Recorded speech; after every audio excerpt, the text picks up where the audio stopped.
One of the most daunting things when you first get into bourbon is walking into a liquor store and not knowing what to buy. So in this video, we're gonna dive into some of the best bottles you can buy when you're first getting into bourbon that also won't break the bank.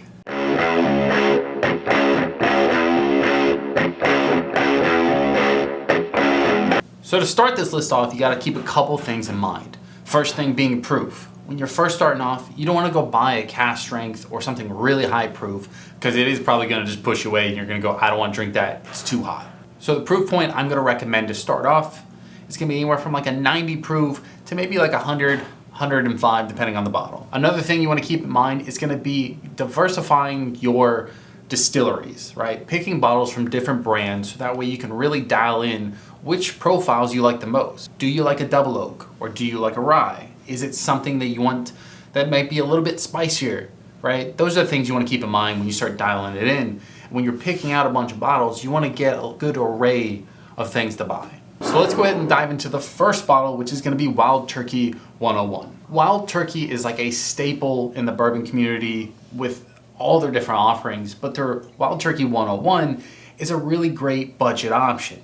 Typically, it's going to be right around the $25 price point. It is sweet, it's still got spice, it's got that quintessential wild turkey flavoring, but overall, it is a solid bottle and super approachable in my opinion. I know from my house at least, I have a whole shelf of just different Wild Turkey products. They are one of my favorite distilleries, at least for the mainstream stuff, so I definitely think this one should be on your pickup list if you're getting into the bourbon stuff. Next up on the list is going to be Buffalo Trace, just regular old Buffalo Trace, not any other stuff. When you're first starting out, this is just a 90 proofer, super sweet, extremely approachable, well-known brand as well, so most people will gravitate towards something like this.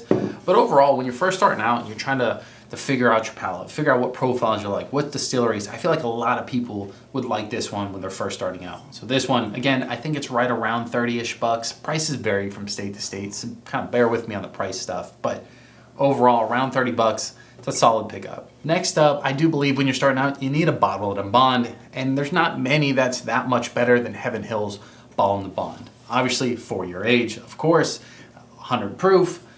Honestly, this is one of the first bottles I made or that I got when I started making old fashions. It's amazing for cocktails, even better neat. Again, price range varies. It's been anywhere from like 40 to 50. It's just kind of in that window, just depending on where you go. Some places have it on sale, but I think getting something from the Heaven Hill distillery, as well as it being around that 100 proof, would be really great for somebody that's starting in.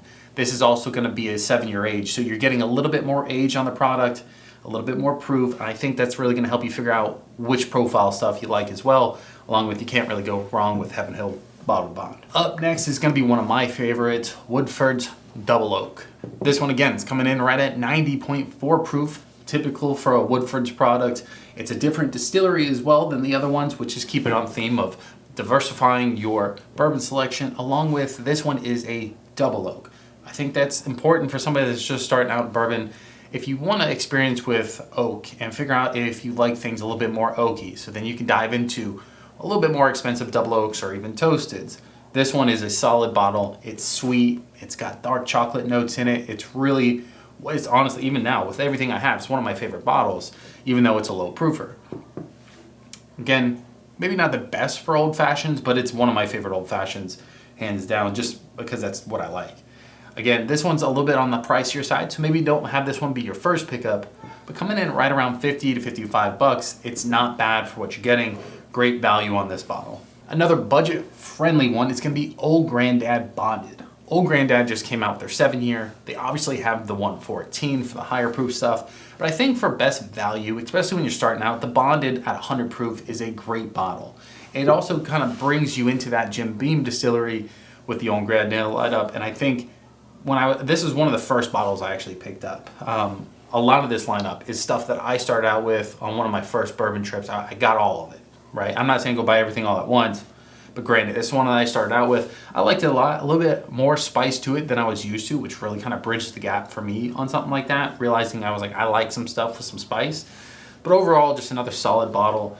Again, we got not a single bottle up here is multiplying the distilleries. I honestly think that's a big thing with what I'm looking for, because if you find out you like Wild Turkey but are not a fan of Old Granddad, maybe you stick more towards the Russells or Wild Turkey versus going like Jim Beam and Booker's. Now, another big thing when you're first starting out is diving into craft. Craft whiskey is a little bit harder to pin down to tell if you're gonna like it because it's usually vastly different than most of the other Kentucky bourbons.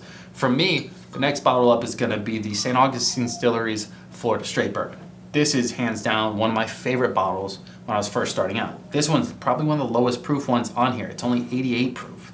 Again, when you're diving into it, you don't want the high proof stuff. You want to kind of tiptoe into it because everything when you're first starting out, you're like, oh, that's hot, that's spicy. Even 88 proof for most people, if you're going to be drinking it neat, you gotta start with the lower stuff so you don't scare yourself away.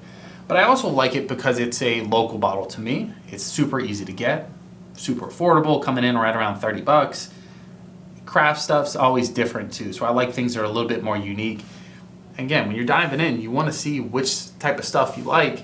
Finding some craft bottles is going to be kind of key to that, figuring out what you like profile style. But again, another great bottle for another great price. Again, sticking on theme, I talk about them a lot, but Redwood Empire's Pipe Dream, just the white label, these things are always on sale. Usually you can get them anywhere from like 28 bucks to 30, 32 bucks. Another 90 proofer, this one I recommend a lot when people are first starting out. That's tiptoed around a couple Kentucky products, but they're like, I want something different. This one's super sweet, still has a little spice on the finish, but again, a great bottle, really approachable. For me, I think everything up here so far is great for when you're first starting out, but now we want to dive into another bottle, and I can't just pick out another bourbon. We got to tiptoe into the rye a little bit. So there's one bottle that I'm going to recommend for rye when you're first starting out. And that bottle is going to be from the Still Austin lineup. This is their Straight Rye Artist. Now this one's coming in right at 99.6 proof. To me, that's a solid proof point for rye. I personally like my rye's higher proof. I like it higher than I like my bourbon, I know that. But another solid bottle that is budget friendly. It comes in right around 30 bucks at Total Wine. To me, I like, most of the ryes I like are craft, right? I like some mainstream stuff too, don't get me wrong, but other than Jack Daniels, right, I start branching out to craft stuff when I look at ryes. This one's super approachable, very bourbon friendly.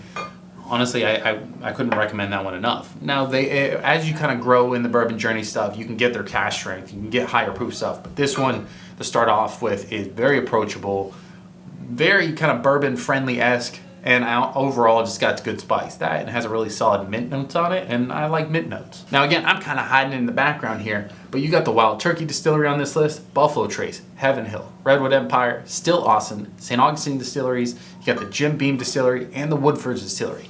This list, you don't have to pick up all of these. You can pick a couple of them, right? But when you're first starting out, this is a solid lineup of bottles that you can pick up, try, they won't break the bank. But overall, these are my recommendations. Do it what you will. But again, let me know in the comments. Is this a solid lineup for you? Do you think I missed something? Or do you think this list was absolutely crazy? You'd never pick them up. Let me know your thoughts down below. But again, if you like videos like this, make sure you like, subscribe, do all that jazz. And ladies and gentlemen, I will see you on the other side. Peace.